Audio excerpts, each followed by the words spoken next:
ఎఫెసు సంఘానికి లెటర్ రాస్తూ విశ్వాసులైన వాళ్ళకి త్రాగుడు గురించి చెబుతాడు. ఏందండి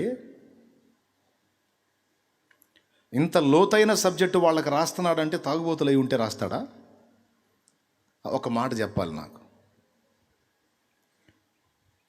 మద్యం అంటే అందరికీ తెలుసు, త్రాగుడు. మద్యముతో మత్తులై ఉండకుడి, దానిలో దుర్వ్యాపారము కలదు, అయితే ఆత్మపూర్ణులై ఉండండి అన్నాడు.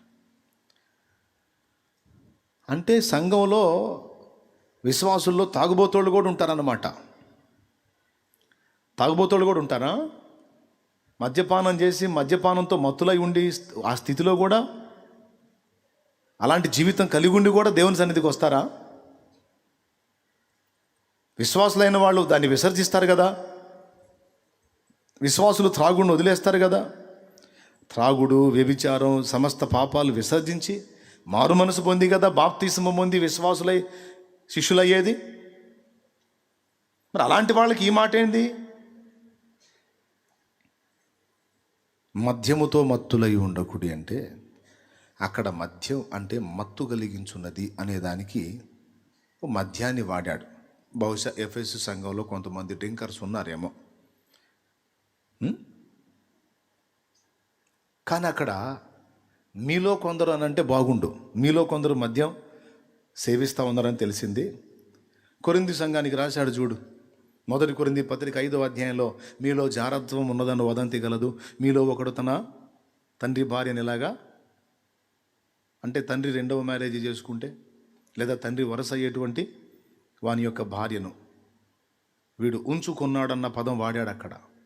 మీలో ఒకడు అనేవాడు, కానీ ఇక్కడ అందరికీ కలిపి చెబుతున్నాడు, మీరు మద్యముతో మత్తులై ఉండకుడి, దానిలో దుర్వ్యాపారము గలదు, అయితే ఆత్మపూర్ణులై ఉండండి అన్నాడు. మత్తు కలిగించినవి కొన్ని ఉన్నాయి, ఓన్లీ త్రాగుడే కాదు, మరికొన్ని ఉన్నాయి. కామోద్రేకం కూడా మత్తు కలిగిస్తుంది. దుష్కామ ప్రేరణకు లోనైన వాడు ఏం చేస్తాడో కూడా తెలియదు, మత్తుడైపోతాడు. కోపోద్రేకం కూడా మత్తు కలిగిస్తుంది. అసూయ కూడా మత్తు కలిగిస్తుంది. పక్కవాడు పతనం కావాలన్న ఆరాటంలో వీడు తన నాశనం చేసుకుంటాడు. అసూయ కూడా మత్తు కలిగిస్తుంది. అవతలవాడి పతనాన్ని ఎదురు చూసి వీడు పతనం అయిపోతుంటాడు. వీడికి అర్థం కాదు. చివరికి వీడు పూర్తిగా స్మాష్ అయిన తర్వాత ఫైనల్ స్టేజ్లో అర్థమైద్ది, ఆడిని నాశనం చేయాలనుకో నేనే నాశనం అయ్యానని. అదొక మత్తు. మద్యము మత్తు, నిద్ర మత్తు, కామోద్రేకముతో కూడిన మత్తు, కోపోద్రేకముతో కూడిన మత్తు, అసూయ కూడా మత్తు కలిగిస్తుంది. ఇలా మత్తు కలిగించే కొన్ని ఉన్నాయి. ధనాపేక్ష ఒక మత్తు, అది కూడా మత్తే. లేకపోతే మోసం చేసేవాళ్ళు ఎట్ట మోసం చేస్తారు? ఏం లేదు బ్రదరు, 10,000 పెడితే చాలు, అది వచ్చిందంటే మనకి అబ్బో ఇక లక్షలు మనయే అంటే చాలు. అమ్మా 10,000 చిన్న మొత్తం, వచ్చేది లక్షల, అయితే పెట్టేద్దాం. మత్తు. వచ్చే లక్షలేమో కానీ 10,000 కూడా పోతాయి. మత్తు. ఇట్లా మత్తు కలిగించే కొన్ని ఉన్నాయి. సరే, ఇవన్నీ పక్కన పెడితే ఇక్కడ మద్యము అని వాడాడు. ఎక్కడ వాడాడు? ఆత్మను గురించి చెప్పే కాడ వాడాడు. బాగా వినాలి, ప్లీజ్ ప్లీజ్ ప్లీజ్, మీకు దండం చేసుకుంటాను, దండం చేసుకుంటాను, ఈ మాట ఎక్కనేయండి మైండ్లోకి. మద్యాన్ని గురించి మాట్లాడి వెంటనే అయితే ఆత్మపూర్ణులై ఉండండి అన్నాడు. మత్తు గురించి చెప్పాడు. త్రాగుబోతోని మీరు కనిపెట్టండి. ఇప్పుడు మనకి త్రాగుబోతోడే మాదిరి. విచిత్రమైన ప్రసంగం ఇది, భయపడవాకండి. నాకేం తెలుసు, పరిశుద్ధాత్మ చెప్పాడు. త్రాగుబోతోడు ఇప్పుడు మనకు మాదిరి. ఎట్ట మాదిరో చెప్తా. ఒకడు త్రాగుడికి అలవాటైన తర్వాత, త్రాగుడిలో బాగా లోతుకి వెళ్ళిపోయిన తర్వాత ఇక వాడి పరిస్థితి ఎలా ఉంటుందంటే, కొంచెం ఆ కిక్కు దిగిందనుకో, వెంటనే ఏం చేస్తాడు తెలుసా? ఇక ఏ పని పట్టదు. అప్పుడప్పుడు కొంతమంది బాగా త్రాగుడికి బానిసలైన వాళ్ళని కొన్నిసార్లు పని చేయటం చూశాను. వాళ్ళు పని చేయటం, వాడు నాకు వర్క్ చేయాలి, నేను లోకానుసారంగా ఉన్నప్పుడు సంగతి చెబుతున్నా, క్రీస్తు యేసునందు ఉన్నప్పుడు కాదు. శాలేమన్నా తాగుతానంటే డబ్బులు ఇచ్చాడని మళ్ళీ నా గురించి మళ్ళీ మీరు ఇది చేశారు. అర్థం చేసుకోవడం కానీ అపార్థాలు ఎక్కువైపోయినాయి. అందుకని చెబుతున్నా, వాడు వర్క్ చేయాలా. వర్క్ చేయాలంటే వాడు వెంటనే పనిలోకి రాడు. వాడు ఖచ్చితంగా అన్నా చేస్తానన్నా, నువ్వు చెప్పి నేను చేస్తానన్నా, అన్నా ఒక 50 రూపాయలు అన్నా పొద్దున్నే. ఈ 50 ఎందుకురా, నేను వర్క్ చేసే టైంలో 50 ఎందుకురా అంటే, కొంచెం తీసుకోకపోతే చేయలేనన్నా. చూడండి, మత్తు కొంచెం వాడికి దిగినా ఇక ఏ పని పట్టదో. ముందేం చేస్తాడో తెలుసా, అర్జెంటుగా పోయి మళ్ళీ మత్తు నింపుకొని రావాలి. ఆ మద్యం తీసుకొని రావాలి. తీసుకొని వస్తే వాడు షివరింగ్ ఆగిపోయి లైన్లో ఉంటాడు. లేకపోతే బాడీ అంతా షివర్ అయిపోయి కదిలిపోయి ఏ పనిలో స్థిరంగా ఉండలేడు. మనిషి గలిబిలైపోతూ ఉంటాడు, తత్తర్లాడుతూ ఉంటాడు, దడకు గురవుతూ ఉంటాడు, బాడీ అంతా కదిలిపోతూ ఉంటుంది. కొద్దిగా పుచ్చుకున్నాడు అనుకో, స్టడే అయిపోయింది అట్లా. అర్థమైందా? అందుకని మద్యానికి బాగా అలవాటైనటువంటి వ్యక్తి కొద్దిగా దాని నుండి బయటపడటానికి కొంచెం టైం తీసుకున్నా, లేట్ అయితే తీసుకోవటానికి తట్టుకోలేడు. వెంటనే మళ్ళీ దాన్ని పొందుకోవాలి. ఒక దైవజనుడు సాక్ష్యం ఇచ్చాడు. ఒకసారి నేను చోట వాక్యం చెప్పడానికి వెళ్తే నాకు ముందు ఆయన సాక్ష్యం, తనకు త్రాగుడు వ్యసనం ఎలా అంటే, ఇంట్లో భార్య పైసలు ఏటలా, తన కుమార్తె ఉందట. తన చిన్న కుమార్తె ఉంటే ఆ కుమార్తెకి చెవులకు పోగులు ఉన్నాయట. సన్న తీగ, ఐడియా ఉందా? చెవుల పోగులండి, సన్న తీగతో కట్టి చుట్టేస్తారు దాన్ని. మామూలుగా కమ్మలు, బుట్టలు అలాంటివి అయితే వెనక పక్క చిన్న సన్న బోల్ట్ ఇస్తాడు, దాన్ని తీసేసుకుంటే ఇది వచ్చేస్తుంది. కానీ ఈ చిన్న పిల్లకి ఏమంటారు వాటిని, చెవి పోగులు. వాటిని తీసుకోవడానికి భార్య పైసలు ఇవ్వటల్లా, త్రాగుడు. ఆ టైము తాగాలి. ఏం చేయాలో ఆలోచించి ఎటు బయటికి పోతే బయట ఎవరు డబ్బులు ఇట్లా, ఎవరికి చేయి చాపినా తాగుడికేగా, మా వాళ్ళగా లేపు తీసుకుంటున్నా కానీ నువ్వు ఇట్లేదు లేపు అంటున్నారు. భార్య అసహించుకుంటుంది, నువ్వు సంపాదించి తెచ్చి ఇవ్వాల్సింది, నువ్వు నన్ను డబ్బులు అడుగుతున్నావు, నేను ఎక్కడ తెచ్చి ఇచ్చేదని. ఆమె రివర్సు. ఆయన ఆ తాగాలి, ఆ పిచ్చిలో ఏం చేయాలో అర్థం కాక తన కుమార్తెను తీసుకొని ఓ పక్కకి తీసుకెళ్ళి ఈ చెవులుకున్న ఆ పోగులు, చెవి పోగులు ఊడదీయటానికి ట్రై చేస్తే ఎంతసేపటికి అవి రాకపోతే పిల్లతో మాట్లాడుతా ఆ 2 చెవులకున్న పోగులు అలా లాగేశాడంట. ఆ పిల్ల చెవి పోగులు చీలిపోయినాయి, చెవి చీలిపోయినాయి, 2 చెవులు. ఆ పిల్ల ఏడుస్తూ ఉంటే మెల్లిగా ఆ పిల్లని అట్లా పంపించి అమ్మ దగ్గరికి పో అని పంపించి ఆ పోగులు తీసుకొని వెళ్ళి వాటిని అమ్మి తాగాడంట. దారుణం కదా. చూడు, మద్యానికి బానిసైన వాడు దుర్వ్యాపారంలో పడతాడండి, చెడ్డ క్రియల్లో పడతాడు, దుర్మార్గపు క్రియల్లో పడతాడు. ఒకడేం చేశాడు తెలుసా, 200 కోసం హత్య చేశాడు. త్రాగుడికి డబ్బులు కావాలి. ఒకడున్నాడు త్రాగుడికి డబ్బులు ఇచ్చేవాడు. వాడి దగ్గరికి వెళ్ళాడు డబ్బు కోసం. వాడిని అడిగాడన్నమాట, నాకు డబ్బులు కావాలి, నీకోసం ఏం చేయమన్నా చేస్తానంటే ఫలానోని చంపేశాడు. ఎన్ని సాక్ష్యాలు. 200 కోసం ఒక హత్య. ఎవరు చేశారు తెలుసా? త్రాగుడు వ్యసనానికి బానిసైన వాడు చేశాడు. త్రాగుడు భయంకరమైనది, దానిలో దుర్వ్యాపారము కలదు. కానీ ఆ మత్తు విషయాన్ని ఎత్తాడు ఇక్కడ. త్రాగుడుకు వ్యసనానికి బానిసైన వాడు ఒక మత్తుడై ఉండి ఆ మత్తులో నుంచి 1 గంట కూడా బయట ఉండటానికి ఇష్టపడాడు. వాడెప్పుడు ఆ మత్తులో ఉండటానికి ఇష్టపడతాడు. కానీ ఆ మత్తు మంచిది కాదు. అయితే ఇంకొక మత్తు ఉంది, అది మీకు క్షేమకరం అన్నాడు. ఏమిటి ఆ మత్తు అంటే, పరిశుద్ధాత్మ వశమగుట. మద్యానికి వశమైపోయాడు, మధ్యవశుడైపోయాడు ఒకడు, దుర్వ్యాపారం చేస్తాడు. ఆత్మవశుడైన వాడు సద్వ్యాపారం చేస్తాడు, సత్క్రియ చేస్తాడు.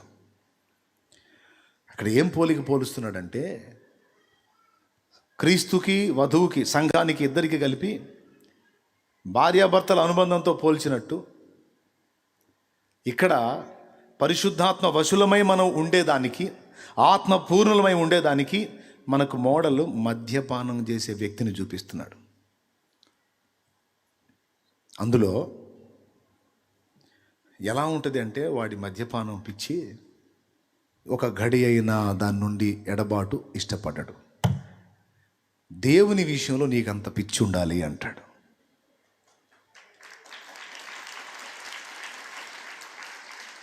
వాడేమో త్రాగుడికి అట్లా వశమైపోయాడు. నువ్వు త్రాగుడు కాదు, నువ్వు దేవునికి అలా వశమైపోవాలి. దేవుని పరిశుద్ధాత్మ వశమైపోవాలి. ఆయనలో నుండి ఒక గడి అయినా నువ్వు బయట ఉండటానికి ఇష్టపడకూడదు. ఇదే రహస్యం. ఇప్పుడు మనం ఇక్కడ దేవుని సన్నిధిలో ఉన్నాం, దేవుని వాక్యం వెదజల్లబడుతుంది. ఇప్పుడు ఆత్మవశంలో ఉన్నాం.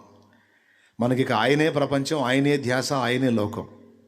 ఇక రెండోది ఏదన్నా రావాలన్నా కూడా ఇప్పుడు రాదు మన మైండ్లోకి. అవునా కాదా? కానీ కూటమైన తర్వాత దాటి బయటికి వెళ్తే సాయంత్రానికి మళ్ళీ వేరే ఆలోచనలోకి ఖచ్చితంగా వెళ్తాం మనం. కానీ ఇక్కడ వాక్యం ఏం చెబుతుందంటే, దేవుని నుండి ఎడబాటు అసలు కోరవద్దు. ఆత్మవశము నుండి వెలుపలికి వెళ్ళి బతకడానికి ప్రయత్నించొద్దు. అలా ప్రయత్నం చేస్తే, అలా నిర్లక్ష్యం చేస్తే అంత్య దినముల్లో ఎవరి గురించి అయితే చెప్పబడిందో ఆ వ్యక్తి నువ్వే అవుతావు.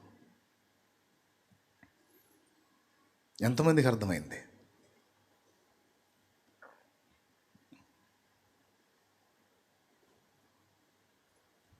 ఇక ఇప్పుడు త్రాగుబోతోళ్ళు మొదటి మాదిరి ఏంది? గంట కూడా మత్తును వదిలిపెట్టి ఉండలేకపోవటం. ఇక రెండవది, త్రాగుబోతే ఎప్పుడు కూడా త్రాగని వాళ్ళతో ఫ్రెండ్షిప్ చేయడు. తెలుసా మీకు? వెతికి వెతికి వెతికి వెతికి తాగుబోతోడు ఎవడు ఫ్రెండ్ దొరక్కపోతే తనతో నమ్మకంగా ఫ్రెండ్షిప్ చేసేవాడికైనా కష్టపడి అలవాటు నేర్పుకొని మరి తాగుడు ఫ్రెండ్షిప్ చేసుకుంటాడు. వాస్తవంగా తనకి తాగుబోతు ఫ్రెండ్స్ ఎవరు లేరనుకో, అందరూ అలవాటు లేని వాళ్ళు ఉన్నారనుకో, ఒకరినిద్దరినైనా సరే పట్టుకొని వాళ్ళని ప్రేరేపించి దానికి వశమయ్యేటట్టు చేసి తన చుట్టూ తాగుబోతు వాళ్ళని ఏర్పరచుకుంటాడు, సహవాసంలో ప్రాబ్లం రాకుండా. ఇది రెండవ మాదిరి. నేర్చుకునే బుద్ధి మన దగ్గర ఉంటే చెడిపోయిన వాడి దగ్గర కూడా కొన్ని పాఠాలు ఉంటాయి మనకి. దేవునికి స్తోత్రం కలుగును గాక. చెప్పండి గట్టిగా, అవునా కాదా చెప్పండి.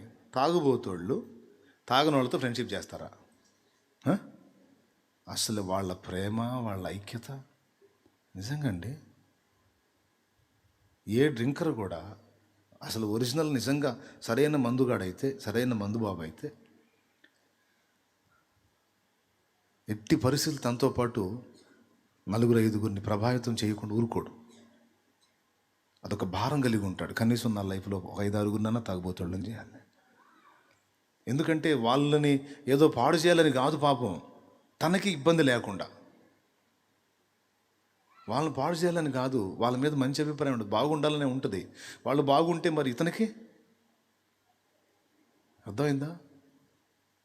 తన తోడి భాగస్వాములు కనీసం 5-6 రెడీ చేసుకుంటాడు. ఎందుకు చెప్తాయినండి, మందు బాబుకి దరిద్రం ఎక్కువ ఉంటుంది. త్రాగుడుకు అలవాటు పడిన వ్యక్తికి దరిద్రత వెంటాడుతూ ఉంటుంది. ఎందుకంటే పైసలు పని చేస్తాడు అనుకో, వచ్చిన పైసలు అన్నీ అయిపోయిన దాకా తాగుతూనే ఉంటాడు. ఇక పనికి పోడు. అయిపోయినాక మళ్ళీ పోతాడు. పోతే ఇప్పుడు ఒకసారి పని చేసి ఒకరోజు పనికి వచ్చి, లేదా ఒకరోజు వ్యాపారానికి వచ్చి, ఒకరోజు ఉద్యోగానికి వచ్చి, ఆ డబ్బులు అయిపోయిన దాకా తాగి ఎప్పుడో మళ్ళీ బుద్ధి పుట్టినప్పుడు డబ్బులు అయిపోయినప్పుడు వస్తే ఎవడు పెట్టుకుంటాడు? వాడు ఎగ్గొట్టిన రోజుల్లో మళ్ళీ ఆ ప్లేస్ని ఎవడు భర్తీ చేయాలా? అందుకని 5-6 సార్లు చూసి ఇంకెప్పుడు రావద్దు, నువ్వు తీసేసావు నేను పనిలోంచి అంటారు. మరి పని పోతే పైసలు ఎట్లా కదా? అందుకని తర్వాత ఇంట్లో వచ్చినంత వరకు లాగుతాడు. తర్వాత ఇంట్లో వాళ్ళు ఎవరు, నీ చాకిరి తాగుతున్నావు, పని పాట లేకుండా తిరుగుతున్నావు, తాగి నిద్రపోతున్నావు, మా కష్టం కూడా తాగుతున్నావు, సైతానోడా, ఎక్కడన్నా బడి సావు, పైసా కూడా ఇయ్యం అని దాడి చేసి నెట్టేస్తారు. అవునా? 2, బయట తెలిసిన వాళ్ళని వెళ్ళి అవకాశం ఉన్నంత వరకు బాగుతాడు, పైసలు వాళ్ళు కూడా ఇది కనపడితే అడుబడిపోతూ ఉంటారు. అడుగుతాడు, వచ్చి ఖచ్చితంగా అడుగుతాడు. లేకపోతే వాళ్ళంత దూరంలో ఉండగానే ముందుగానే ఏంది సుబ్బారావు బాగుండవా, డబ్బులు లేవయా, ఒక 1000 రూపాయలు డబ్బులు అవసరమైన ఎవడన్నా ఇస్తాడేమో ఎత్తుతున్నానని ముందుగానే వాడికి అంటాడు. అర్థమైందా? జాగ్రత్త కోసం. కాబట్టి ప్రతి డ్రింకర్ కూడా ఈ విషయాన్ని ముందే ఎరిగి ఉంటాడు. భవిష్యత్తు ఎరిగిన జ్ఞాని డ్రింకరు. భవిష్యత్ ప్రణాళికలు బాగుంటాయి అతనికి. అందుకని ఇలాంటి పరిస్థితులు ఏర్పడినప్పుడు ఇబ్బంది కలగకుండా ముందుగానే ఏం చేస్తాడంటే, తనకు పైసలు అందుబాటులో ఉన్నప్పుడు కొంతమందిని కావాలని తనతో కూడా పెట్టుకొని తాపుతాడనమాట. మీరు తాగండి, నా దగ్గర డబ్బులోనే తాగండి, అయితే నేను తాపానని గుర్తుపెట్టుకోండి. మనం ఫ్రెండ్స్, ఒకరికొకరు పరస్పర సహకారులు. ఈ అనుబంధం కోసం కావాలి అనుకుంటే కొంతమందిని చెడగొడతాడు. ఆల్రెడీ చెడిపోయిన వాడు దొరికితే స్తోత్రం. అర్థమైందా? ఇక వాళ్ళల్లో బోల్డ్ అన్నీ ఉన్నాయి, చెప్తా. ఇప్పుడు చెడగొట్టుకుంటాడు కదా, తర్వాత ఎందుకు ఒకడికి లేకపోతే ఒకటి హెల్ప్ చేయడానికి. ఇప్పుడు వీడి దగ్గర డబ్బులు ఉన్నాయి అనుకో, 10,000 దొరికినాయి అనుకో, మొత్తం ఖర్చు పెడతాడు, 20 మందికి దాపుతాడు. 10,000 పెట్టి 20 మందికి దాపుతాడు. తెలుసా మీకు? 20 మందికి దాపుతాడు. ఎందుకంటే 20 రోజులు ఇక మందుకు డబ్బులు లేకపోయినా ఇక తనకి దిగులు లేదు. 20 రోజులు ఇతనికి మందుకు డబ్బులు లేకపోయినా దిగులు లేదు. ఎందుకు తెలుసా? రోజుకు ఒకరిని పట్టుకుంటాడు. నీకు తాపిచ్చావుగా మొన్న, ఆ తాపిచ్చావులే మరి పద, ఎక్కువ వద్దులే, కొంచెం లైట్గా తీసుకుంటా పద. ఈ 20 రోజుల్లో ఎప్పుడోసారి మళ్ళీ పని దొరికిద్ది, మళ్ళీ డబ్బులు వస్తే మళ్ళీ 20 మందికి దాపుతాడు. అస్సలు వాళ్ళ ఐక్యత, వాళ్ళ అనుబంధం, అవునా కాదా అండి? మాజీ డ్రింకర్స్ మీరు చెప్పండి, మాజీ తాగుబోతులు ఒకరు చేయొత్తండి, నిజమా కాదా? అవునా కాదా? అవునన్నా అన్నోళ్ళు చేయొత్తలేదు, యథార్థవంతులు చేయెత్తారు. దేవునికి మహిమ కలుగును గాక. గట్టి చెప్పండి, అవునా? ఎన్నైనాయి? 2 అయినాయి. ఇప్పుడు 3వ జీవిత. తాగేటప్పుడు వాళ్ళ పనితనాన్ని ఒకడొకడు ఏం పొగుడుకుంటారు అనుకున్నావు? అమ్మో అసలు మామూలుగా తాగుతాడా ఈయన, మామూలుగా తాగడో బావా, అబ్బో నువ్వు మామూలు తాగుబోతువు కదంటే వాడేదో పెద్ద PhD పట్టా పొందినోళ్ళలాగా, ఏదో డిగ్రీ సాధించినోళ్ళలాగా, ఏదో పెద్ద ఇది పొందినోళ్ళలాగా వాళ్ళ గురించి పైరా అంటుంటాడు. ఒకడినొకడు అందులో పొగుడుకోవటం, ప్రోత్సహించుకోవటం. అర్థమైందా? ఎవడికన్నా లివర్ ఎఫెక్ట్ వచ్చి బలహీన పడ్డాడు అనుకో, వాడిని తిట్టుకోవటం. ఎందుకు తెలుసా? ఒట్టిగా తాగుతాడు, తినడో, తినాలా, కండకి కండడ్డం వేయాలా.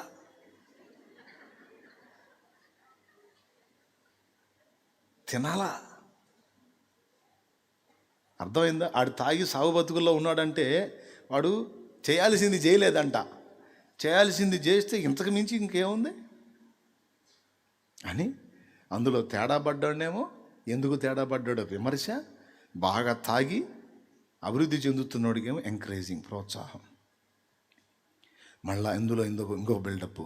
ఎంత తాగినా అసలు తొనకడో, అసలు కదలడో, తాగాడో లేదో కూడా అర్థం కాదు, అంత గజ తాగుబోతు. ప్రశంస. ఓకే. నంబర్ 1, ఎడబాయకుండా హత్తుకుని ఉంటాడు. దేంతో? చెప్పండి, దేంతో? మందుతో. 2వది, తనతో పాటు మరికొంతమందిని సహవాసులను ఏర్పరచుకుంటాడు. వారి సహవాసం కూడా ఎడబాయకుండా ఉంటాడు. మామూలుతో తిరగడు, మందుబాబులతోనే తిరుగుతాడు. 2, 3 అందులోనే వాళ్ళని ఒకరొకరు ఎంత ప్రోత్సహించుకుంటారో. 4వది, తాగిన తర్వాత ఆ మత్తులో ఉన్నప్పుడు ఎంతమంది ఊసినా, ఎంతమంది తిట్టినా, ఎన్ని రకాలుగా దూషించినా అసలు ఏమీ లెక్క చేయడు. భార్య దన్నినా పట్టించుకోడు, పిల్లల దన్నినా పట్టించుకోడు, బజార్లో వాళ్ళు దన్నినా పట్టించుకోడు, ఊరు మొత్తం కలిసి కొట్టినా, అందరు కలిసి ఊసినా సరే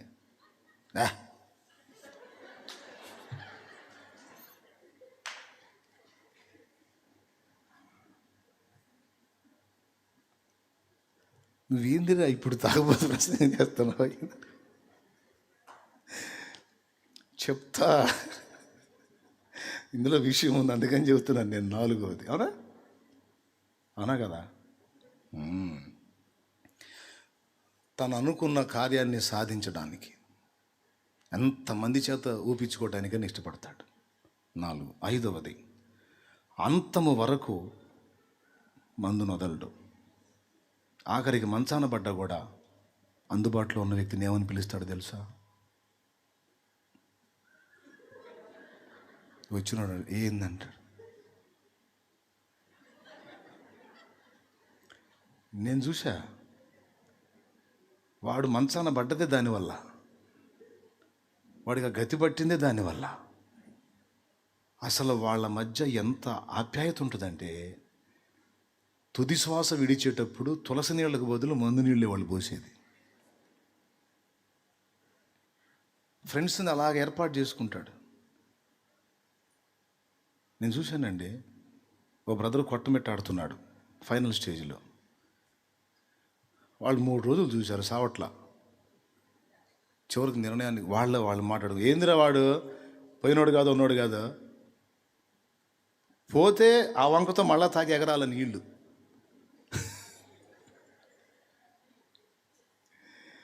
పోయినోడు కాదు, ఉన్నోడు కాదు, ఏందిరా వాడి గోల ఎదురంటే ఇంకొకడు అన్నాడు, ఒరే దానికోసం ఏమన్నా కొట్టకలాడుతున్నాడేమరా, కాదు గొంతులో పోతే పోతాడేమో. వాడి దగ్గరికి వెళ్ళి అడిగారు, ఏందిరా, ఏంది నీ బాధ ఏంది అంటే కళ్ళు తెరిచి,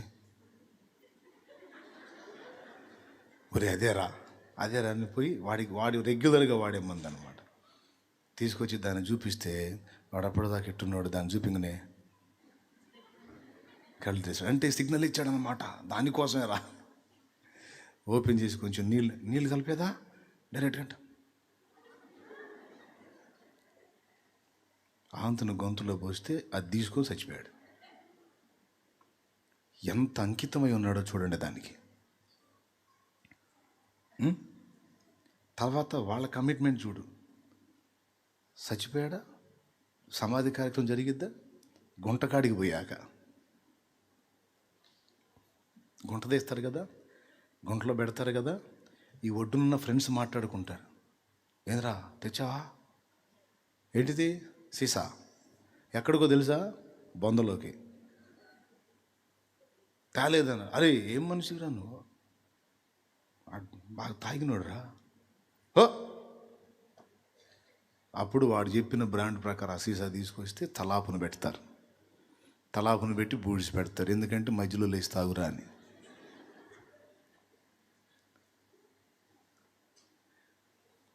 తుది శ్వాస విడిచేంత వరకు దాన్ని వదలడు, దానితోనే చివరి శ్వాస విడుస్తాడు. చచ్చిన తర్వాత సమాధి దగ్గర కూడా అదే. చూడు, ఓకే, ఎన్ని వచ్చినాయి ఇప్పుడు? 5 వచ్చినాయా? హస్తం. ఇప్పుడు వరుసగా దీన్ని మనం పోల్చుకుందాం రండి. మొట్టమొదటిది, మద్యముతో మత్తులై ఉండకూడి, దానిలో దుర్వ్యాపారం ఉంది, అయితే ఆత్మ పూర్ణులు అయి ఉండండి, ఆత్మ వశులై ఉండండి. మద్యముతో ఒకడు నింపబడి మత్తుడై వాడు అందులో కొనసాగినట్టు నీవు దేవుని మత్తుడవై దేవునిలో కొనసాగు అన్నాడు. నాశనం చేసే దాని విషయంలో వాడెంత అంకితమై ఉన్నాడో, ఆ మెట్టు నువ్వు దేవునిలో చూపగలిగితే ధన్యుడురా నాయన నువ్వు అంటున్నాడు. నంబర్ 1, మద్యాన్ని వాడు ఎడబాయకుండా హత్తుకొని ఉంటుంది. అట్లే కొంచెం గ్యాప్ వచ్చినా తట్టుకుంటాడా? నువ్వు 100 పనులు చెప్పు, నో నో నో ఫస్ట్ నాకు అది అన్నా అది చిన్న బ్రదర్, అవునా? నీతో పాటు వర్క్ చేసేవాళ్ళు ఉన్నారు కదా, నువ్వు పొద్దున్నే రేగులు ఎత్తాలంటే ఏమంటారు ముందు? అన్నా నాన్న ఒక 50 అన్నా, ఒక 100 అన్నా, ముందు వెళ్ళి వాడు దాని జోలికి పోకుండా వేరే పని మాత్రం చేయడు. ఒకవేళ బలవంతాన నువ్వు మొదలు పెడితేనే నేను ఇస్తాను అనే పని అయితే నీ ఆనందం కోసం 1 గంట చేసి ఆ తర్వాతైనా సరే నిలబడతాడు వచ్చి. నిజంగా వాడికున్న ఆ నిశ్చయత దేవుని విషయంలో అనుకుంటే ఎంత బాగుండో. ప్రొద్దున లేచి ముందు దాన్ని సమీపించకుండా అతడు ఏమీ చేయనట్టే దేవుణ్ణి కలుసుకునే విషయంలో మనం అంత పట్టుదల కలిగి ఉంటే ఎంత బాగుండో. అదే పరిశుద్ధాత్మ చెప్తుంది. చెడుతనానికి అలవాటు పడిన, దుర్వ్యాపారంలో పడిపోయిన, మద్యపానాసక్తుడైన వాడిని చూడండి మీకు పాఠం ఉంది వాడి దగ్గర. ఏంటంటే వాడు దాన్ని ఎడబాసి ఉండలేడు. ఆ మత్తు నుండి బయట ఉండటానికి ఇష్టపడనట్లే మీరు ఎప్పుడు దేవుని మత్తులో ఉండటానికి పరిస్థితులు ఏర్పరచుకోండి. ఆయన మత్తులో నుండి మీరు బయటికి రావద్దు అని చెప్తున్నాడు.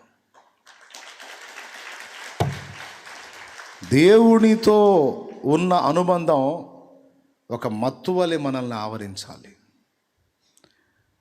అందులో నుండి నిన్ను బయటికి తీసుకొచ్చి లోకపు మత్తు చూపించడానికి, మరొక మత్తులోకి నిన్ను నెట్టేయడానికి దుష్టుడు నిరంతరం దాడి చేస్తాడు.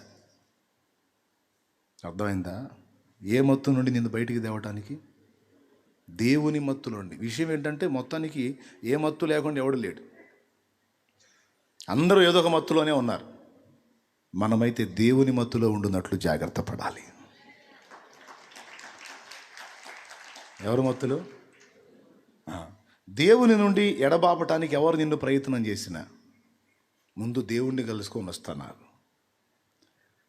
అతడు ఏ కొంచెం అవకాశం దొరికినా కాస్త వెళ్ళి పుచ్చుకొని వచ్చినట్టు.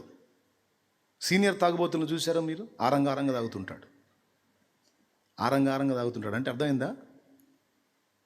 కొంచెం దిగుతుందిరా అంటే మళ్ళీ పోతాడు. పొద్దున్నే వేసుకుంటాడా? మధ్యాహ్నం దాకా పని చేస్తాడా? మధ్యాహ్నం దాకా పొద్దున్న నుంచి మధ్యాహ్నం దాకా మధ్యలో 11 ఒకసారి పోయేస్తాడు. మధ్యాహ్నం భోజనాన్ని దిగినప్పుడు ఒకసారి వెళ్ళొచ్చి కొంచెం వేసుకొని వచ్చి తింటాడు. 5 ఒకసారి పోయేస్తుంటాడు. సీనియర్ తాగుబోతే అసలు ఇక అదే పనిలో ఉంటాడు. పనే మళ్ళీ అది లేకుండా నడవదు. నిజంగా వానిలాగా గ్యాప్ని దేవునితో గడపడానికి అలవాటు చేసుకుంటే ఇంక ఎదురుంటుందా నీకు? తిరిగి ఉంటుందా నీకు? అవునా కాదా? పొద్దున్నే దేవునితో కాస్త ఖాళీ దొరికింది, మళ్ళీ పోయి దేవునితో కాసేపు. మధ్యాహ్నం ఆహారానికి గ్యాప్ వచ్చింది, కాసేపు మళ్ళీ దేవునితో, ఆ వాక్యమో ప్రార్థన కాసేపు ఒంటరిగా దేవునితో.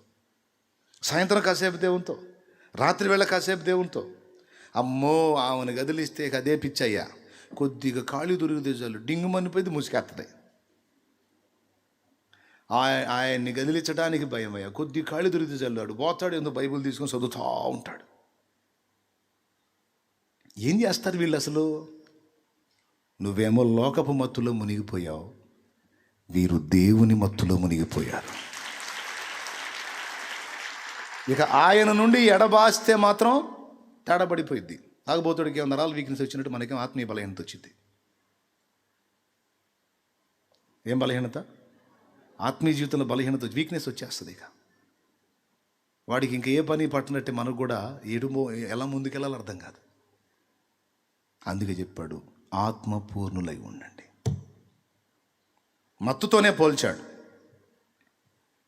ఇప్పుడు ఏం చేయాలి మనం? తాగుబోతుడు ఆరంగా తాగినట్టు దేవుని విషయంలో మనం ఆరంగా ఆయన కలుసుకుంటూ ఉండాలి. రైట్, అయిపోయింది. నెంబర్ 2, రెండవది, తాగుబోతుడు సహవాసాన్ని అద్భుతంగా మెయింటైన్ చేస్తాడు. ఏ సహవాసంలో ఉంటాడు? తాగే వాళ్ళతోనా, తాగని వాళ్ళతోనా? రైట్.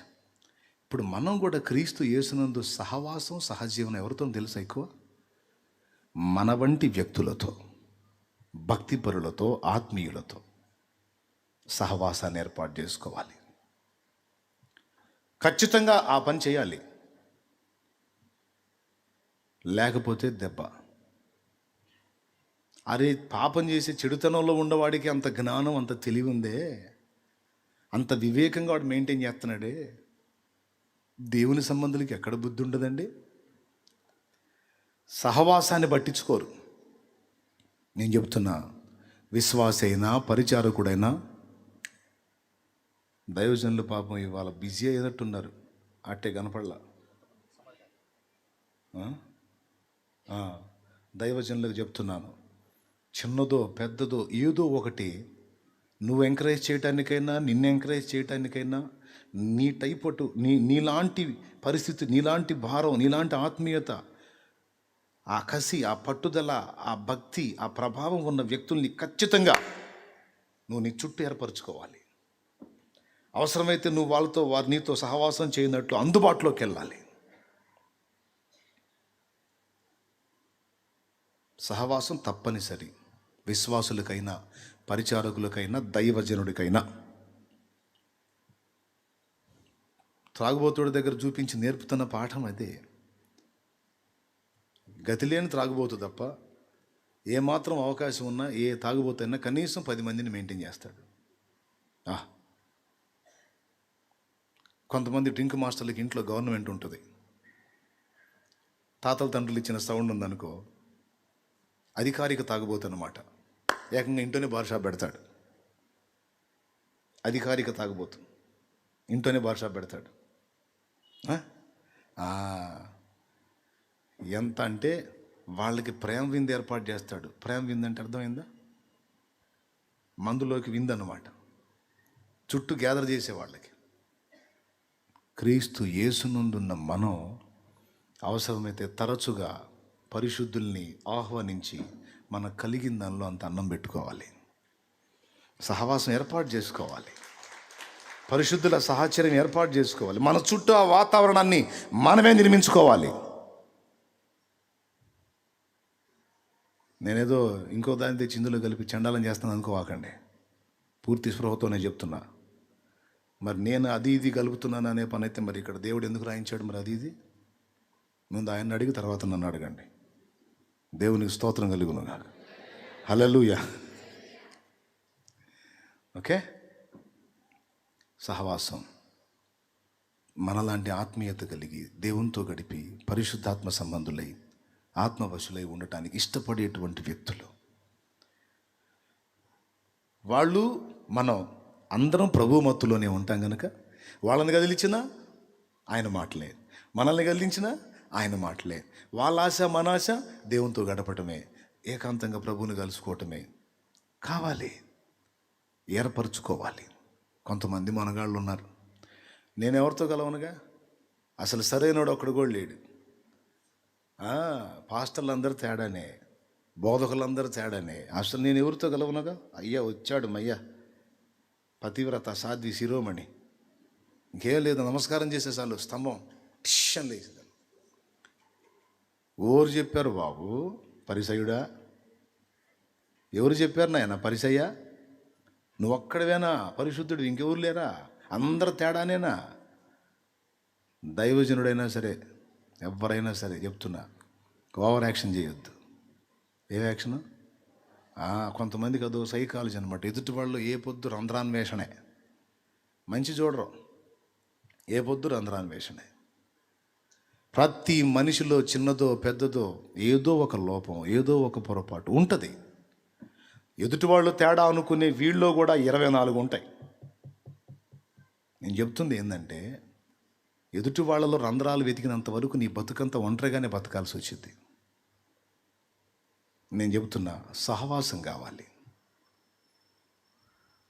ఇప్పుడు ఎదుటి వాళ్ళ రంధ్రాలు చూస్తా, ఎదుటి వాళ్ళు అట్లా ఇట్లా ఉన్నారు అనుకుంటా నువ్వు నీ బ్రతుకంతా తెల్లారిస్తే నీ రంధ్రాలు చెప్పేవాడు ఎవడు కూడా దొరకడు నీకు.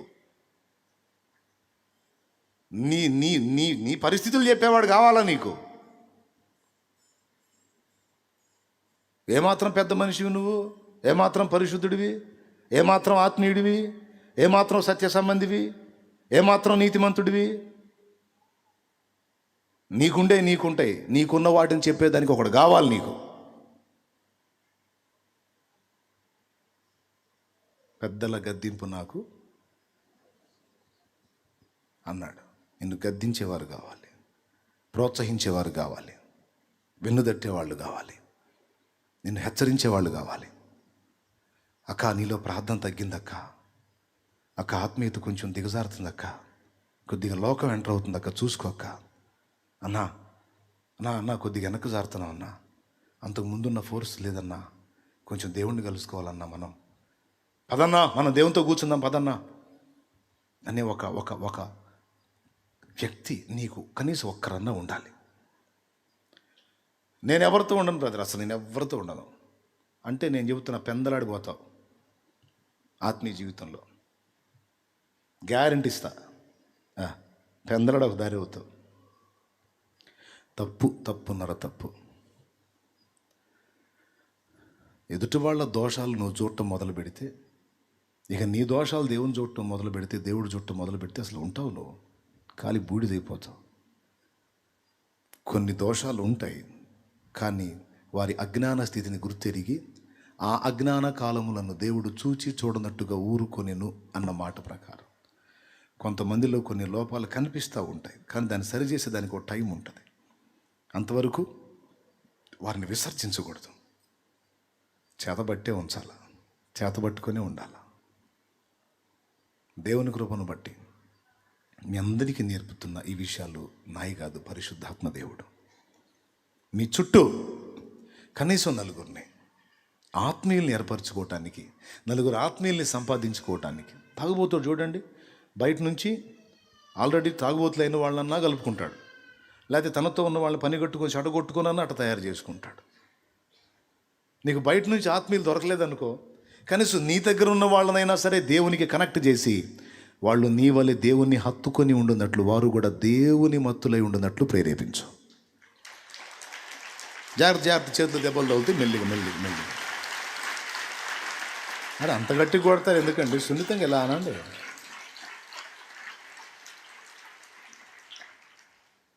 ఏర్పరచుకోవాలి. 2 అయిపోయినాయి. దీన్నే అపోస్తల కార్యము 2వ అధ్యాయము 42లో క్రొత్తగా సంఘంలోకి చేర్చబడ్డ 3,000 మంది 4 సంగతుల గురించి రాశాడు అక్కడ.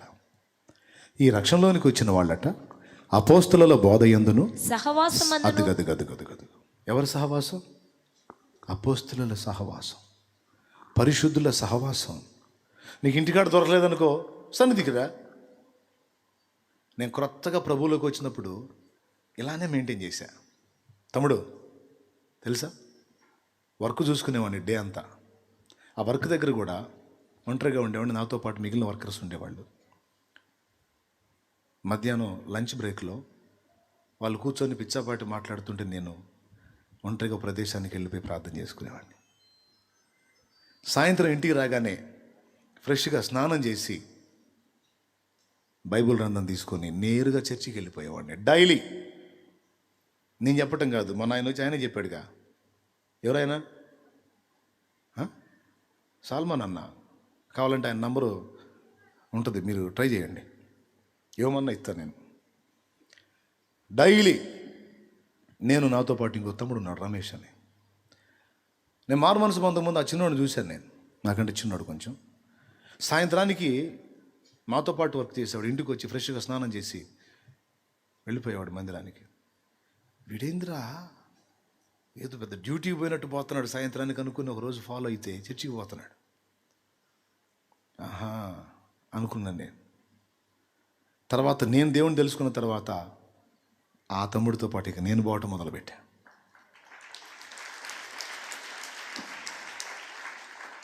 నా గాలి బ్యాచ్ అరుగుల మీద చాలామంది ఉంటారు. ఏం బ్యాచ్? గాలి బ్యాచ్.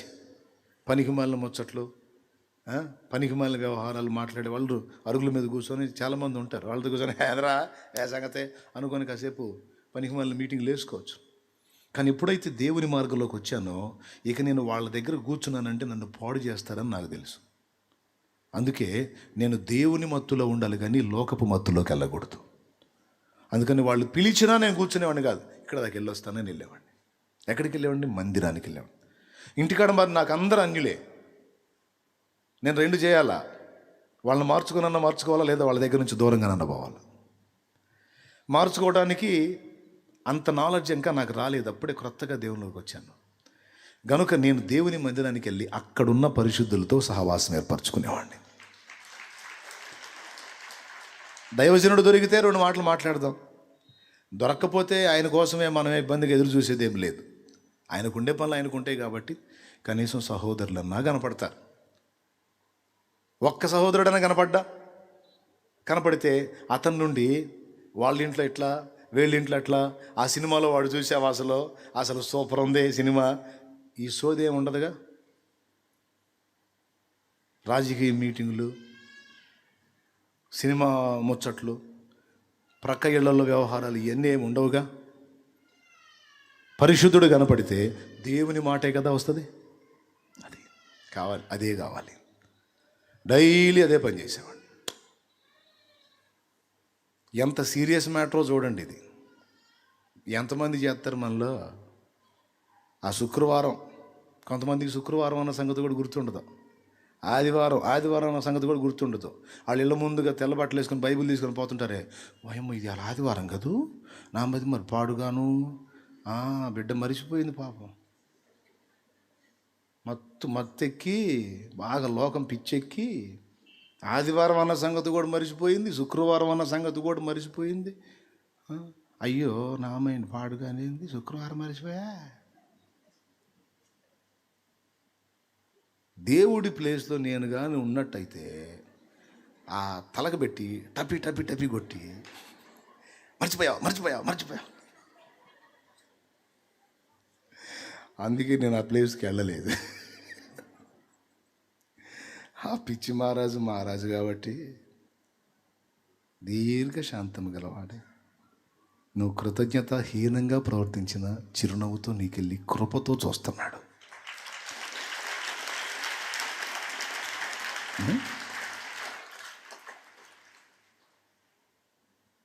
సహవాసం ఉండద్దా?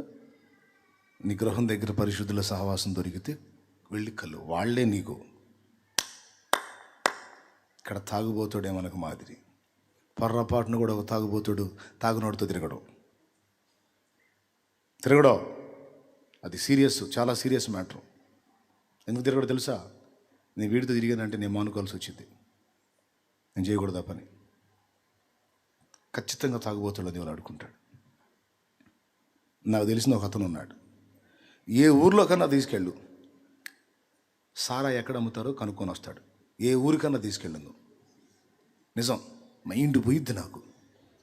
ఏ ఊరన్నా తీసుకెళ్ళు, అస్సలు అతను ఎరగని ఊరు తీసుకెళ్ళు, టైం పెడతాడు, 1/2 గంట వచ్చేస్తాడు. ఫలానా దగ్గర అమ్ముతారంట ముసుగులో అంటాడు. ముసుగులో అంటే తెలుసా? రహస్యంగా నాడు సారాయి, ఏది కావాలంటే అది. ఎట్లాగా? ఏం లేదు, ప్రతి సమాజంలో ఉంటారుగా వాళ్ళ ఆత్మీయులు, వాళ్ళ అనుబంధం కలిగిన వాళ్ళు. నేను రోడ్డు మీద పోతే ఒక 5 టచ్ చేస్తే చాలు, వాళ్ళు ఎవడో ఒకటి తగులుతాడు. వీళ్ళు వేచోడు, ఏంది దేవులాడుతున్నాను ఎక్కడ దొరకట్లేదో అంటాడు. ఏంటిది ఏంది ఇది అంటే మందు. అట్లయితే ఇలాగెళ్ళు, ఆ మూల మలుపు తిరిగి అక్కడ బంకు ఉంటుంది, కొట్టు. దాని ప్రక్కన ఒక ఇల్లు ఉంటుంది, అక్కడ పోయి తలుపు కొట్టు. ఏందని అడుగుతారు, ఈ మాట చెప్పు, తలుపు తీస్తారు. కోడ్, సిగ్నల్స్ మొత్తం చెబుతాడు వాడు. ఏ ఊరికైనా తీసుకెళ్ళి నాకు మ్యాటర్ తీసుకొచ్చి చెప్తాడు అనమాట. ఫలానా దగ్గర అమ్ముతాడు. ఆశ్చర్యం, ఎట్లా కనిపెడుతున్నావురా నాయన అనుకుంటాను నేను. ఎక్కడికి పోయినా వాళ్ళోళ్ళు ఎంత అద్భుతంగా కలుసుకుంటారో. మనం అట్లా ఏర్పాటు చేసుకోవద్దు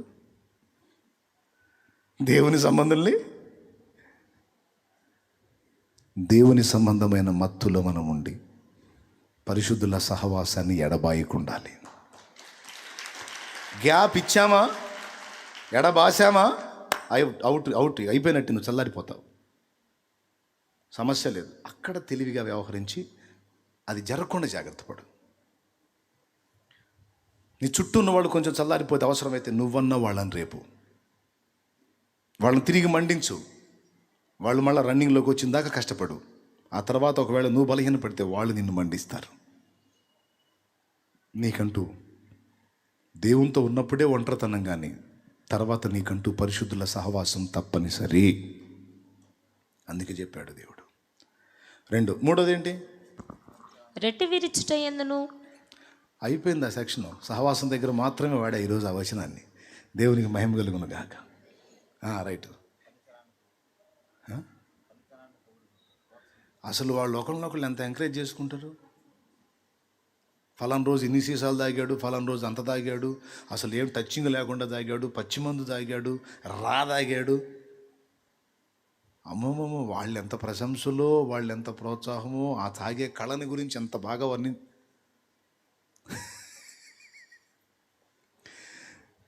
తాగేటప్పుడు ఎంత సుత్తో వాళ్ళ మీటింగు. పక్కన వాడికి మెంటలు వచ్చి కర్ర తీసుకొని మొత్తాన్ని బాధాలనిపించింది. అట్ట చెప్పుకుంటారు వాళ్ళు ఒకళ్ళ గురించి ఒకళ్ళు. మనం క్రీస్తులో ప్రోత్సహించుకోవాలి. అక్కడే చెప్పాడు, ఆత్మ సంబంధమైన పాటలతో. చూడండి, ఒకరినొకడు కీర్తనలతోనూ సంగీతములతోనూ ఆత్మ సంబంధమైన పాటలతోనూ హెచ్చరించుచు మీ హృదయములలో ప్రభువును గూర్చి పాడుచు కీర్తించుచు, మన ప్రభు అయిన యేసుక్రీస్తు పేరిట సమస్తమును గూర్చి తండ్రి అయిన దేవునికి ఎల్లప్పుడూ కృతజ్ఞతాస్తుతులు చెల్లించుచు, క్రీస్తునందలి భయముతో ఒకరికొకడు లోబడి ఉండండి, ఒకరినొకడు గౌరవించుకోండి, ఒకరినొకడు ప్రోత్సహించుకోండి, ఒకరికొకడు హెచ్చరిక చేసుకోండి. ఇక్కడ కూడా తాగుబోతుళ్ళు మనకు మాదిరిస్తున్నారు. ఒకరినొకడు త్రాగుడికి రేపుకున్నట్టు పరిశుద్ధంగా మనం కూర్చుంటే ఒకరినొకడు ఆత్మీయతకు, భక్తికి, దేవునికి దగ్గర అయ్యేటువంటి మెట్టుకి ప్రోత్సహించుకోవాలి, ప్రశంసించుకోవాలి. నలుగురు కూర్చుంటారా? కొన్ని చోట్ల నేను చూస్తా, ఎవరి డబ్బా వాళ్ళే కొట్టుకుంటుంటారు. అసలు నేను ఇట్లా, నేను అట్లా చిరాకు పుట్టిద్ది నాకు. ఇంతోటి భాగ్యానికి నలుగురు కూర్చొని ఇంకా ఎవడ భజన వాడు చేసుకోవడం ఎందుకు? సింగిల్గా ఉంటే పోదు. అది కాదు కదా. యేసయ్య అంతటి వాడే మన దగ్గరకు వచ్చి కూర్చున్నప్పుడు మనల్ని గూర్చి ఘనంగా మాట్లాడతాడు ఆయన. తాను ఘనుడై ఉండి, మనం మొత్తం చెంచాలు స్పూన్లు ఆయన దగ్గర. ఈ చెంచాలు స్పూనుల్నే ఎంత ప్రశంసించి మాట్లాడతాడో ఆయన. మన పనికిమాలిన బుద్ధి చెప్పనా, అందరూ మనల్నే పొగడాల. ఎవడొచ్చి కూడా మనల్నే భజన చేయాలా, ఎవరొచ్చి కూడా మనల్నే పొగడాలి. మనం పొరపాటును కూడా ఎదుటోళ్ళు మెచ్చుకో. ఏం బతుకో, ఏమి జీవితం అది. నేను చెబుతున్నా, ఎదుటోళ్ళని ప్రశంసించే విషయంలో కూడా పిసినుగొట్లు ఉన్నారు, పరమ పిసినారోళ్ళు ఉన్నారు. వాళ్ళనైతే ఎంతమంది అయినా పొగడాలి, ఎంతమంది వచ్చినా వాళ్ళనే మెచ్చుకోవాలి. వాళ్ళు మాత్రం ఎదుటోళ్ళని, బ్రదర్ నువ్వు బాగా ఆత్మీయంగా ఉన్నావు, నువ్వు మంచిగా ఉన్నావు, నీ భక్తి బాగుంది, దేవునితో నువ్వు సహవాసంలో బాగున్నావు, అసలు నిజంగా అని ప్రోత్సహిస్తారేమంటే పిసినిగొట్లుగా ఉంటారు. నేను చెబుతున్నా, అది దరిద్రం. అట్లా ఉండకూడదు. కుటుంబీకులనైనా, ఇంటి వారినైనా, బయట వారినైనా. యేసయ్య చూడండి, ఒక అన్యుణ్ణి ఆకాశానికి ఎత్తేసాడు. ఇశ్రాయేలులోనైనను ఇంత విశ్వాసం ఉన్నట్టు నేను చూడలేదు. ఒక అన్యుడైనా సరే ప్రభు ఎదుట వాడు మంచిగా ప్రవర్తిస్తే వాడిని ప్రశంసించకుండా నా యేసయ్య ఉండలేడు. అదే ఆయన మంచితనం. అన్యుడా ఇశ్రాయేలీయుడుగా, ఇశ్రాయేలీని తీర్చాడు అవసరమైతే. అన్యుడిని ప్రశంసించి మాట్లాడాడు ఆయన. ఒకరినొకరు ప్రోత్సహించరు. అక్క పాట బాగా పాడింది అనుకో, అక్క బాగా పాడా అంటే ఏం మాయరోగం అనొచ్చు కదా. అనరో, పాడిందిలే, బాగానే పాడింది, అరే కొంచెం ఒక రకంగానే పాడింది, పర్వాలేదు మెచ్చుకో, ఇంకొంచెం బాగా పాడుద్ది. అమ్మ మెచ్చుకుంటే మళ్ళీ ఎట్లా తగ్గిపోము? వెళ్ళి కలుసుకో, ఒక ఆత్మీయుడిని కలుసుకో. అమ్మో మన కిరీటం కింద పడిపోదు, ఎవడైనా మన దగ్గర రావాల్సింది, మన ఎవరి దగ్గర పోకూడదు. ఈ పనికి మళ్ళీ బుద్ధులు పెట్టి సైతాన్ని గడి జడగొడుతున్నాడు మనల్ని. అందుకే నాకు దేవుడు నేర్పినవన్నీ ప్రాక్టికల్గా చూపిస్తూ ఉంటా. దేవునికి స్తోత్రం కలుగును కాక. నేను మెచ్చుకోకుండా ఉండలేను, ప్రశంసిస్తా, మాట్లాడతా. నలుగురు కూర్చున్నప్పుడు అట్లా ఒకరినొకరు ప్రశంసించుకొని అందరూ కలిసి ప్రభువుని ప్రశంసిస్తుంటే ఎంత అద్భుతంగా ఉంటుందో ఆ సన్నివేశం, ఎంత రమ్యంగా ఉంటుందో. అదే పరలోకం అంటే. పరలోకంలో పౌలు గారు మనకు కనపడతాడు. అయ్యా పౌలు గారు మీరేనా? అమ్మో, పౌలు గారు నేను చూస్తున్నాను. అయ్యా మీరేనా? ఎంత గొప్ప వ్యక్తులు మీరు అన్నాం అనుకో, పౌలు అని ఏమంటాడు తెలుసా? నీకంటేనా అయ్యా, నీకంటేనా? అమ్మా నన్ను మెచ్చుకుంటున్నావా? నీకంటే గొప్పన్నా నేను? నాదేముందిలేమ్మా, నువ్వు ఇంత కష్టపడ్డావు, నువ్వు ఇంత చేశావు తెలుసా? నీ గురించి ఎంత ఎంత ఎంత ఎంత అనుకున్నాను తెలుసా నేను? నువ్వు ఇంత చేసావు నాయనా, నువ్వు ఇంత ప్రయాసపడ్డావు, నీకున్నంతలో నువ్వు కష్టపడ్డావు నాయనా యేసయ్య కోసం. నా దృష్టికి నువ్వే గొప్ప అని ఆయన నిన్నంటే నీ పరిస్థితి ఏందో ఒకసారి ఊహించు. అయ్యా మీరు నన్ను మెచ్చుకుంటున్నారా? అవునయ్యా నిజమే. అలాంటి మనుషులు, అలాంటి మనసులు ఉన్నదే పరలోకం. సంకుచిత హృదయులు, పిసినిగొట్టులు ఉన్నది పరలోకం కాదు, అది భూలోకం. సహవాసం మెయింటైన్ చేయాలంటే ఖచ్చితంగా ఇతరులను మెచ్చుకునే బుద్ధి మన దగ్గర ఉండాలి, ప్రోత్సహించే మనసు ఉండాలి, హెచ్చరించే మైండ్ ఉండాలి, అవతల వాళ్ళ కష్టాన్ని, వాళ్ళ ఆత్మీయతను గుర్తించి వాళ్ళని రేపే మైండ్ ఉండాలి. ఇది ఇది ఇది నేర్చుకోవాలి. అది దుర్వ్యాపారంలో ఉన్నటువంటి వాడికి ఆ తెలివి ఉందే. ఒకడినొకడు ప్రోత్సహించుకొని మరి చెడగొట్టుకుంటున్నారే. మనం ఒకడినొకడు ప్రోత్సహించుకొని బాగు చేసుకుందామని చెబుతున్నాను నేను. క్రీస్తు యేసునందు చెవులు గలవాడు ఆత్మస్వరం వినుగాక. ఈ సీరియస్ మ్యాటరా కాదా? ఎవరికోళ్ళు ఒంటరిగా బతకట్లా? ఆత్మీయుల సహవాసం ఉంది, పరిశుద్ధుల సాంగత్యం ఉంది. నువ్వంటూ రెగ్యులర్గా ఫ్రెండ్షిప్ చేసేటువంటి ఆత్మీయులు నలుగురు ఉన్నారు నీకు. మరి ఎంత దరిద్రంలో ఉన్నావు చూడును, ఎంత ఆత్మీయ దారిద్ర్యంలో ఉన్నావు చూడును. నీకంటూ నువ్వు ప్రోత్సహించి, ప్రశంసించి, హెచ్చరించి, నిన్ను హెచ్చరించి నలుగురు కావాలి నీకు. కనీసం ఒక్కరన్నా కావాలి. ఒక్క ఆత్మీయుడు కూడా నీకు సహవాసంలో లేడు అంటే నేను అంటాను ఎదుటోళ్ళు తేడా కాదు, నువ్వే తేడా అని. నువ్వే తేడా. అందుకే ఎవడు లేడు నీకు. నువ్వు ప్రశంసలో పిసినిగొట్టువి, ప్రోత్సహించడంలో పిసినిగొట్టువి, ఎదుటి వాళ్ళని రేపటంలో నువ్వు పిసినిగొట్టివి. అందుకే ఒంటరి ఒంటరి ఒంటరి పరిస్థితికి వచ్చేసావు నువ్వు. ఎవరి దిశల్లో అంత మోతం మోగింది? సరే సరే, స్తోత్రం చెప్పండి. ఎన్నైనాయి? 3 ముఖ్యమైనయా కాదా? కాదా? ఏది వరుసగా చెప్పండి. 3 అన్నారు కదా. మొట్టమొదటి ఏంటి? ప్రభువుని ఎడబాయక హత్తుకొని ఉండినట్లు. ఏ పొద్దు కూడా మన మైండ్ అంతా ఆయన చుట్టే తిరగాల. ఎవరి చుట్టూ? ఎక్కడన్నా కూర్చో. మనం వ్యాసం మీద జోక్ చెప్పుకుంటాం చూడు, వ్యాసం మీద జోక్ చెప్పుకుంటామే. ఒకడికి ఆవు గురించే తెలుసంట, ఇంక దేని గురించి తెలియదంట, ఆవు గురించే తెలుసంట. వ్యాసరచన పోటీలలో వాడికి ఫస్ట్ లక్గా ఆవు గురించి వచ్చింది. ఆవు అంటే ఇంటి ముందు ఉంటుంది, రోజు కనపడుతుంటుంది కదా, దాని మీద బాగా అవగాహన ఉంది వాడికి, ఎందుకంటే వాళ్ళకి ఆవులు ఉన్నాయి. వ్యాసరచన పోటీల్లో ఆవు తెల్లగా ఉంటుంది, 2 కొమ్ములు ఉంటాయి, ఆవు పాలు ఇస్తుంది, పాలు తెల్లగా ఉంటాయి అని ఆవు గురించి వ్యాసరచనలో రాశాడు. అయిపోయింది. తర్వాత మళ్ళీ నెక్స్ట్ వీక్ వ్యాసరచన పోటీలు. వ్యాసం అంటే ఒక్కొక్కటి ఇస్తారన్నమాట, దాని గురించి రాయాలి. రైలు గురించి వ్యాసరచన రాయమన్నారంట. వీడు మొదలుపెట్టాడు. రైలు పొడవుగా ఉంటుంది, అనేక పెట్టెలు కలిగి ఉంటుంది.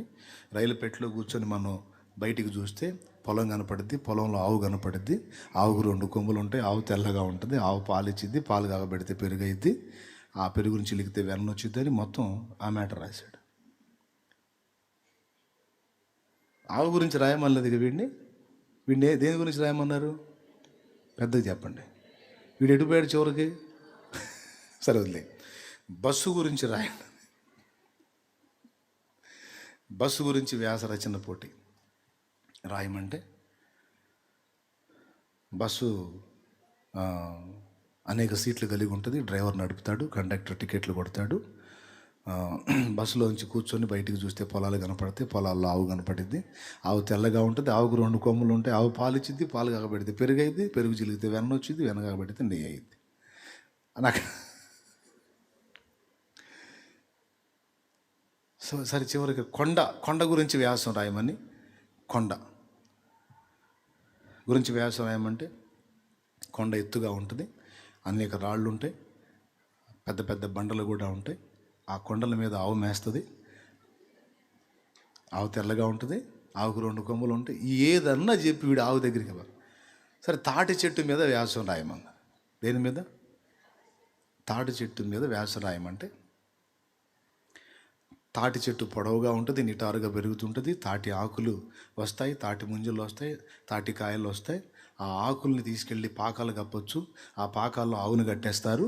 ఆవు తెల్లగా ఉంటుంది. ఆవు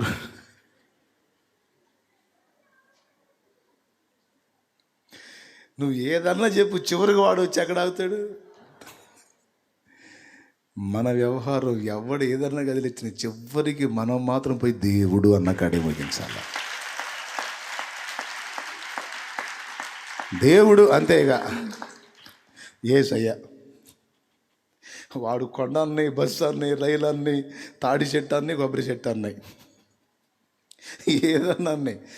మనతో ఎవడు ఎన్ని మీటింగ్లన్నా చెప్పని ఫైనల్లో మన స్టేట్మెంట్ మాత్రం నజరేయుడు యేసు దేవుడు, రక్షకుడు, రక్షణ ప్రభువు ఆయన. ఇట్లాగా ఆయనతో ఎడబాయని అనుబంధం ఏర్పరచుకోవాలి, సాధన చేయాలి. అంచె దినాల్లో అపాయకరమైన రోజుల్లో కొంతమంది ఇదైనట్టు మనం కావద్దు. ఆ లిస్టులో మనం ఉండొద్దు. దేవుని కంటే సుఖానుభవం ఎక్కువ ప్రేమించువారన్న లిస్టులో మనం ఉండొద్దు. అవసరమైతే దేవుని కోసం శ్రమ పడదాం, రిస్క్ చేద్దాం, కష్టపడదాం. పైకి భక్తి గల వారి వలె ఉండి దాని శక్తిని ఆశ్రయించని వారిని ఉందిరన్న లిస్టులో మనం ఉండొద్దు. భక్తితో పాటు దాని శక్తిని ఏందో కూడా లోకానికి రుచి చూపించే లిస్టులో ఉందాం. సమయాన్ని పోగొట్టుకొని పనికిమాలిన వాటికి వెచ్చించి దుర్వినియోగం చేసుకునే అజ్ఞానులు, అవివేకుల లిస్టులో మనం ఉండొద్దు. ప్రభు చిత్తము నెరిగి చిత్త ప్రకారం దేవుని సంకల్పమును నెరవేర్చి అర్థవంతంగా జీవితాన్ని, కాలాన్ని, టైముని వెచ్చించేటువంటి జ్ఞానవంతులు, వివేకవంతుల లిస్టులో మనం ఉందాం.